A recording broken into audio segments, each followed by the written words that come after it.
ओम शांति। 31 मार्च 2025 के ईश्वरीय महावाक्य। पहले सुनते हैं मुरली के मुख्य पॉइंट्स। बाबा ने कहा, वर्तमान समय मनसा वाचा कर्मणा, सबसे अच्छा कर्म एक ही है, अंधों की लाठी बनना। बाप ने तुमको ज्ञान का तीसरा नेत्र दिया है, तो कितना पुरुषार्थ कर तुम्हें श्रीमत पर चलना चाहिए। मनसा वाचा कर्मणा, ये ध्यान रखना है कभी भी क्रोध न आए। यह 3 खिड़कियां हैं, इसलिए बाप समझाते हैं, मीठे बच्चे वाचा अधिक नहीं चलाओ, शांत रहो। अगर वाचा में कुछ आया तो कर्म में भी आ जाएगा। साइलेंस में रहना बड़ा अच्छा है। फिर बाबा ने कहा, दुनिया वाले तो एक दो को दुख देते लड़ते रहते हैं, तुम्हें कोई को भी दुख नहीं देना, ऐसा ख्याल भी न आए। सिर्फ इतना भी याद रहे कि हमको बाप मिला है तो बड़ी खुशी में रहेंगे। परंतु माया भी कम नहीं है, घड़ी घड़ी गुटके खिलाती है, शिव बाबा की याद को भुला देती है। जितना तुम अपने को आत्मा समझकर रहेंगे, उतना जल्दी देह भान निकलता जाएगा। अब तुम्हें अपने नाम रूप से भी न्यारा होना है, दूसरों की तो बात छोड़ो। लास्ट में बाबा ने कहा, जो बच्चे बाप की याद और ज्ञान में मस्त रहेंगे, वही अंत की सभी सीनरियां देख सकेंगे। परंतु मंजिल बहुत बड़ी है। आत्मा समझ बाप को याद करना यह मासी का घर नहीं है, बहुत मेहनत है। याद से ही सारा हिसाब किताब चुकतू होगा और तुम कर्म भोग से मुक्त हो जाएंगे। अब सुनते हैं महावाक्यों को विस्तार से। बाबा ने कहा, मीठे बच्चे, तुम अभी पुरानी दुनिया के गेट से निकलकर शांति धाम और सुख धाम में जा रहे हो। बाप ही मुक्ति जीवन मुक्ति का रास्ता बताते हैं। प्रश्न, वर्तमान समय सबसे अच्छा कर्म कौन सा है? उत्तर, सबसे अच्छा कर्म है मनसा वाचा कर्मणा, अंधों की लाठी बनना। तुम बच्चों को विचार सागर मंथन करना चाहिए कि ऐसा कौन सा शब्द लिखें जो मनुष्यों को घर का और जीवन मुक्ति का रास्ता मिल जाए।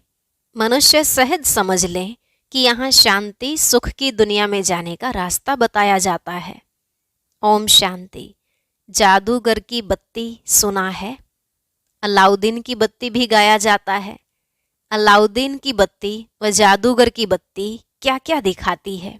वैकुंठ, स्वर्ग, सुख धाम। बत्ती को प्रकाश कहा जाता है। अभी तो अंधियारा है ना। अब यह जो प्रकाश दिखाने के लिए बच्चे प्रदर्शनी मेले करते हैं, इतना खर्चा करते हैं, माथा मारते हैं, पूछते हैं, बाबा इनका नाम क्या रखें? यहाँ बॉम्बे को कहते हैं गेटवे ऑफ इंडिया। स्टीमर पहले बॉम्बे में ही आते हैं। दिल्ली में भी इंडिया गेट है। अब अपना यह है गेट ऑफ मुक्ति जीवन मुक्ति। 2 गेट्स हैं ना। हमेशा गेट 2 होते हैं, इन और आउट। एक से आना, दूसरे से जाना। यह भी ऐसे है। हम नई दुनिया में आते हैं, फिर पुरानी दुनिया से बाहर निकल अपने घर चले जाते हैं। परंतु वापस आप ही तो हम जा नहीं सकते, क्योंकि घर को भूल गए हैं। गाइड चाहिए। वह भी हमको मिला है जो रास्ता बताते हैं। बच्चे जानते हैं, बाबा हमको मुक्ति जीवन मुक्ति, शांति और सुख का रास्ता बताते हैं। तो गेट ऑफ शांति धाम सुख धाम लिखें। विचार सागर मंथन करना होता है ना। बहुत ख्यालात चलते हैं। मुक्ति जीवन मुक्ति किसको कहा जाता है, वह भी कोई को पता नहीं है। शांति और सुख तो सभी चाहते हैं। शांति भी हो और धन दौलत भी हो, वह तो होता ही है सतयुग में। तो नाम लिख दे गेट ऑफ शांति धाम और सुख धाम, अथवा गेट ऑफ प्योरिटी पीस प्रोस्पर्टी। यह तो अच्छे अक्षर हैं। तीनों ही यहाँ नहीं हैं, तो इस पर फिर समझाना भी पड़े। नई दुनिया में यह सब था। नई दुनिया की स्थापना करने वाला है पतित पावन गॉड फादर। तो जरूर हमको इस पुरानी दुनिया से निकल घर जाना पड़े। तो यह गेट हुआ ना प्योरिटी पीस प्रोस्पर्टी का। बाबा को यह नाम अच्छा लगता है। अब वास्तव में उसकी ओपनिंग तो शिव बाबा करते हैं, परंतु हम ब्राह्मणों द्वारा कराते हैं। दुनिया में ओपनिंग सेरेमनी तो बहुत होती रहती है ना। कोई हॉस्पिटल की करेंगे, कोई यूनिवर्सिटी की करेंगे। यह तो एक ही बार होती है और इस समय ही होती है, तो इसलिए विचार किया जाता है। बच्चों ने लिखा, ब्रह्मा बाबा आकर उद्घाटन करें। बाप दादा दोनों को बुलाएं। बाप कहते हैं, तुम बाहर कहीं जा नहीं सकते, उद्घाटन करने के लिए जाएं, विवेक नहीं कहता, कायदा नहीं। यह तो कोई भी खोल सकते हैं, अखबार में भी पढ़ेगा, प्रजापिता ब्रह्मा कुमार कुमारियां। यह नाम भी बड़ा अच्छा है ना, प्रजापिता तो सबका बाप हो गया। वह कोई कम है क्या? और फिर बाप खुद सेरेमनी कराते हैं। करन करावन हार है ना, बुद्धि में रहना चाहिए ना। हम स्वर्ग की स्थापना कर रहे हैं तो कितना पुरुषार्थ कर श्रीमत पर चलना चाहिए। वर्तमान समय मनसा वाचा कर्मणा, सबसे अच्छा कर्म तो एक ही है, अंधों की लाठी बनना। गाते भी हैं, हे प्रभु अंधों की लाठी। सब अंधे ही अंधे हैं, तो बाप आकर लाठी बनते हैं, ज्ञान का तीसरा नेत्र देते हैं, जिससे तुम स्वर्ग में नंबरवार पुरुषार्थ अनुसार जाते हो। नंबरवार तो है ही, यह बहुत बड़ी बेहद की हॉस्पिटल कम यूनिवर्सिटी है। समझाया जाता है, आत्माओं का बाप परम पिता परमात्मा पतित पावन है। तुम उस बाप को याद करो तो सुखधाम चले जाएंगे। यह है हेल, इनको हेवन नहीं कहेंगे। हेवन में है ही एक धर्म, भारत स्वर्ग था, दूसरा कोई धर्म नहीं था। यह सिर्फ याद करें, यह भी मन मनाभव है। हम स्वर्ग में सारे विश्व के मालिक थे, इतना भी याद नहीं पड़ता है।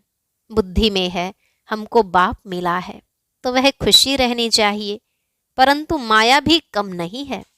ऐसे बाप का बनकर फिर भी इतनी खुशी में नहीं रहते हैं, गुटके खाते रहते हैं। माया घड़ी घड़ी बहुत गुटके खिलाती है, शिव बाबा की याद भुला देती है। खुद भी कहते हैं, याद ठहरती नहीं है। बाप गुटका खिलाते हैं ज्ञान सागर में, माया फिर गुटका खिलाती है विषय सागर में। बड़ा खुशी से गुटका खाने लग पड़ते हैं। बाप कहते हैं, शिव बाबा को याद करो। माया फिर भुला देती है, बाप को याद ही नहीं करते, बाप को जानते ही नहीं। दुख हरता सुख करता तो परम पिता परमात्मा है ना, वह है ही दुख हरने वाला। वह फिर गंगा में जाकर डुबकी लगाते हैं, समझते हैं गंगा पतित पावनी है। सतयुग में गंगा को दुख हरनी पाप कटनी नहीं कहेंगे। साधु संत आदि सब जाकर नदियों के किनारे बैठते हैं, सागर के किनारे क्यों नहीं बैठते हैं? अभी तुम बच्चे सागर के किनारे बैठे हो, ढेर के ढेर बच्चे सागर पास आते हैं। फिर समझते हैं सागर से निकली हुई यह छोटी बड़ी नदियां भी हैं, ब्रह्मपुत्रा सिंध सरस्वती, यह भी नाम रखे हुए हैं। बाप समझाते हैं, बच्चे तुम्हें मनसा वाचा कर्मणा बहुत बहुत ध्यान रखना है। कभी भी तुम्हें क्रोध नहीं आना चाहिए। क्रोध पहले मनसा में आता, फिर वाचा और कर्मणा में भी आ जाता है। यह 3 खिड़कियां हैं। इसलिए बाप समझाते हैं, मीठे बच्चे वाचा अधिक नहीं चलाओ, शांत में रहो। वाचा में आए तो कर्मणा में आ जाएगा। गुस्सा पहले मनसा में आता है, फिर वाचा कर्मणा में आता है। तीनों खिड़कियों से निकलता है। पहले मनसा में आएगा। दुनिया वाले तो एक दो को दुख देते रहते हैं, लड़ते झगड़ते रहते हैं। तुमको तो कोई को भी दुख नहीं देना है, ख्याल भी नहीं आना चाहिए। साइलेंस में रहना बड़ा अच्छा है।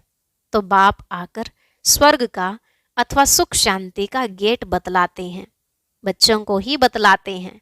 बच्चों को कहते हैं, तुम भी औरों को बतलाओ। प्योरिटी पीस प्रोस्पर्टी होती है स्वर्ग में। वहाँ कैसे जाते हैं वह समझना है। यह महाभारत लड़ाई भी गेट खोलती है। बाबा का विचार सागर मंथन तो चलता है ना, क्या नाम रखें? सवेरे विचार सागर मंथन करने से मक्खन निकलता है, अच्छी राय निकलती है। तब बाबा कहते हैं, सवेरे उठ बाप को याद करो और विचार सागर मंथन करो, क्या नाम रखा जाए। विचार करना चाहिए। कोई का अच्छा विचार भी निकलता है। अब तुम समझते हो, पतित को पावन बनाना माना नर्कवासी से स्वर्गवासी बनाना। देवताएं पावन हैं, तब तो उनके आगे माथा टेकते हैं। तुम अभी किसको माथा नहीं टेक सकते। कायदा नहीं, बाकी युक्ति से चलना होता है। साधु लोग अपने को ऊंच पवित्र समझते हैं, औरों को अपवित्र नीच समझते हैं। तुम भल जानते हो हम सबसे ऊंचे हैं, परंतु कोई हाथ जोड़े तो रिस्पॉन्ड देना पड़े। हरिओम तत्सत करते हैं तो करना पड़े। युक्ति से नहीं चलेंगे तो वह हाथ नहीं आएंगे। बड़ी युक्तियां चाहिए। जब मौत सिर पर आता है तो सभी भगवान का नाम लेते हैं। आजकल इत्तेफाक तो बहुत होते रहेंगे। आहिस्ते आहिस्ते आग फैलती है। आग शुरू होगी विलायत से, फिर आहिस्ते आहिस्ते सारी दुनिया जल जाएगी। पिछाड़ी में तुम बच्चे ही रह जाते हो। तुम्हारी आत्मा पवित्र हो जाती है तो फिर तुमको वहाँ नई दुनिया मिलती है। दुनिया का नया नोट तुम बच्चों को मिलता है। तुम राज्य करते हो। अलाउद्दीन की बत्ती भी मशहूर है ना। नोट ऐसा करने से कारून का खजाना मिल जाता है भी बरोबर। तुम जानते हो अल्लाह अव्वल दिन झट इशारे से साक्षात्कार कराते हैं। सिर्फ तुम शिव बाबा को याद करो तो सब साक्षात्कार हो जाएंगे। नौधा भक्ति से भी साक्षात्कार होता है ना। यहाँ तुमको एम ऑब्जेक्ट का साक्षात्कार तो होता ही है। फिर तुम बाबा को, स्वर्ग को बहुत याद करेंगे, घड़ी घड़ी देखते रहेंगे। जो बाबा की याद में और ज्ञान में मस्त होंगे वही अंत की सभी सीनरी देख सकेंगे। बड़ी मंजिल है। अपने को आत्मा समझ बाप को याद करना मासी का घर नहीं है। बहुत मेहनत है। याद ही मुख्य है। जैसे बाबा दिव्य दृष्टि दाता है तो स्वयं अपने लिए दिव्य दृष्टि दाता बन जाएंगे। जैसे भक्ति मार्ग में तीव्र वेग से याद करते हैं तो साक्षात्कार होता है। अपनी मेहनत से जैसे दिव्य दृष्टि दाता बन जाते हैं। तुम भी याद की मेहनत में रहेंगे तो बहुत खुशी में रहेंगे और साक्षात्कार होते रहेंगे। यह सारी दुनिया भूल जाए, मन मनाभव हो जाए, बाकी क्या चाहिए। योग बल से फिर तुम अपना शरीर छोड़ देते हो। भक्ति में भी मेहनत होती है, इसमें भी मेहनत चाहिए। मेहनत का रास्ता बाबा बहुत फर्स्ट क्लास बताते रहते हैं। अपने को आत्मा समझने से फिर देह का भान ही नहीं रहेगा। जैसे बाप समान बन जाएंगे, साक्षात्कार करते रहेंगे, खुशी भी बहुत रहेगी। रिजल्ट सारी पिछाड़ी की गाई हुई है।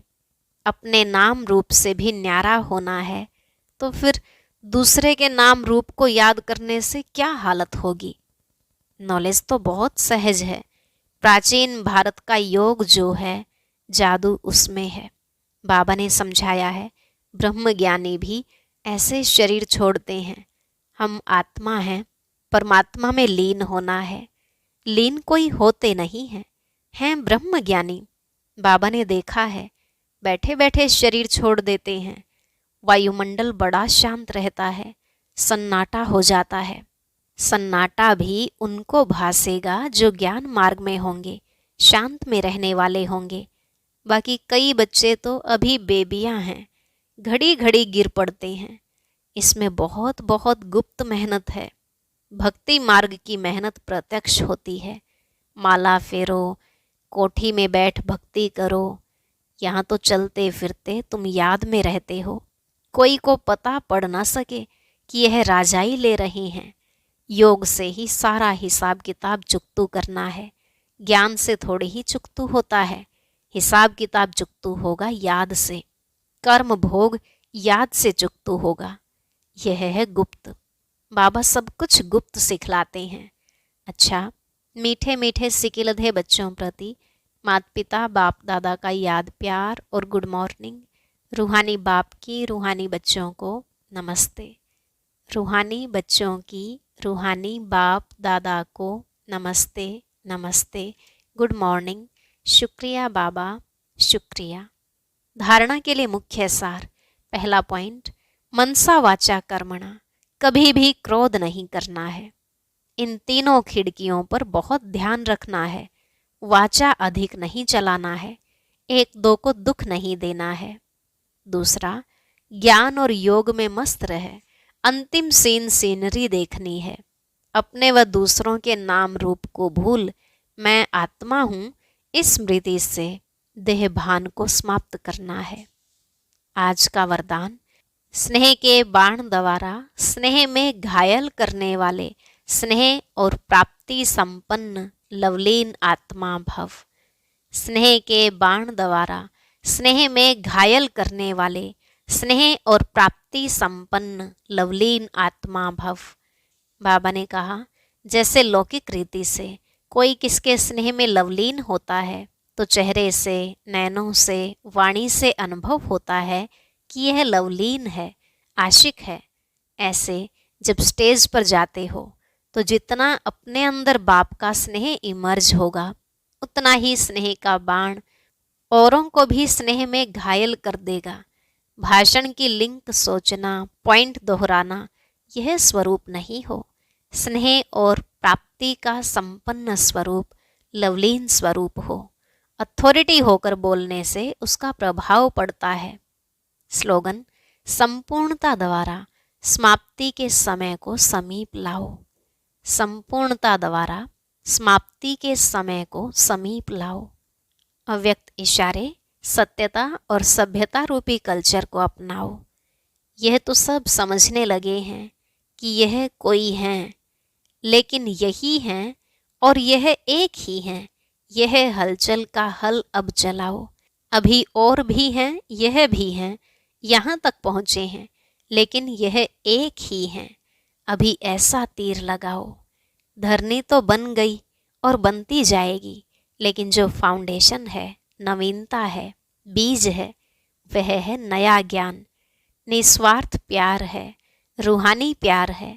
यह तो अनुभव करते हैं, लेकिन अभी प्यार के साथ साथ ज्ञान की अथॉरिटी वाली आत्माएं हैं, सत्य ज्ञान की अथॉरिटी हैं। यह प्रत्यक्ष करो, तब प्रत्यक्षता हो। अच्छा, ओम शांति। अब सुनते हैं आज की अव्यक्त मुरली। इसके लिए ऊपर दिए गए बॉक्स पर क्लिक करें।